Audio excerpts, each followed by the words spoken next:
And so I've always had a interest in old adobe buildings. So you can see the size of the logs. Ron Rail grew up in Conejos, Colorado. All of the openings face this interior courtyard. As a professor of architecture, he enjoys refurbishing adobe buildings, especially those in his hometown. I came across this building and it said it was in Conejos, and I had never seen this building in my life, even though I grew up here. These buildings may date back to as far as 1855, when the community from Guadalupe moved across the river and settled here. This would have been one of the more formal rooms. Rail became the newest owner of the oldest buildings in Conejos. They become layers of history generally, and what I've done here a little bit is expose that history. These aren't just any oldest buildings, though.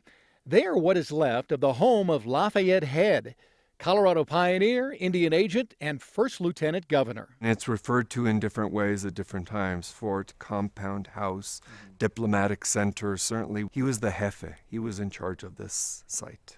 Dr. Esteban Rael Galvez wrote about Lafayette Head as part of his dissertation. He's caught up, as so many young men at that particular period, in an imperial project of manifest destiny to conquer another land.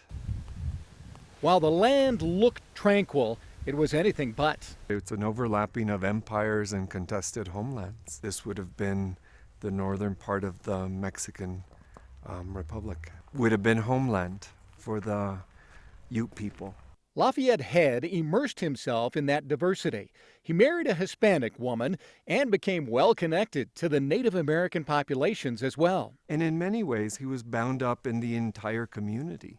His compound became a cultural crossroads. There were Ute delegations settled here on this site, grist mills and sawmills. It was a vast site with so many things going on. What we're looking at here is a courtyard that was once filled with life, surrounded by an adobe building that served as a fort, but also served all these other cultural and governmental purposes. This was at one time an interior wall. This part of the house was very formal. It would be where the lieutenant governor received guests, political dignitaries from all over the nation, but also dignitaries of the Ute Nation. If you think of those primary institutions, political and certainly religious, Lafayette Head was involved in them. Head went to Washington to meet with President Lincoln and negotiate treaties with the Native American tribes. Ute people at times reviled him because they felt that he was taking advantage of them. And other times when he is celebrated because he's bringing communities together. The site harbors signs of a darker chapter in Colorado's history as well. Part of that history involves the history of slavery in Conejos County.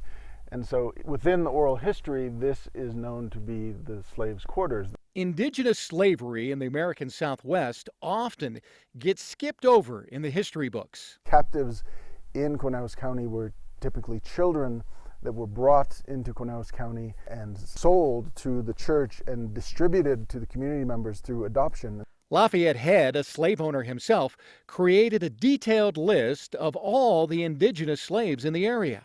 This effort resulted by the fact that Andrew Johnson required all Indian agents, all federal agents, to actually end the practice of indigenous slavery. Today, the town of Conejos shows no signs of its place in Colorado's rich history. I tell people this was the capital of the territory. They look at me like, what rock did you hit your head on? Demetrio Valdez lived in the compound as a young child. You know, there's a plaza there, houses all around. The governor's mansion went from here clear almost to that wall over there. The part of the compound Valdez lived in has since been torn down. Once we moved out, you know, kids playing around, broke the windows, broke the doors, you know, vandalized everything. Back in '65, my dad ordered the county to knock them down. Michael Giron lived in the part that still stands. There used to be a door over here. Giron lived here until 2009. It's sat vacant ever since. I was glad somebody had bought it, that interest in it. 10 years down the road, I hope to see it alive again. Pitched roof is a later addition, And it's an edition that tells the story of the history of the coming of the railroad, of sawmills, of different kinds of technology. Ron Rail sees opportunities for continued education. This building, in many ways, is this three-dimensional history lesson that tells a really complex history of the many different kinds of people who occupied this site. People like Lafayette Head. For many individuals, he becomes a hero because he's fighting for their rights. But he's, like many people, complicated and layered, just like this site.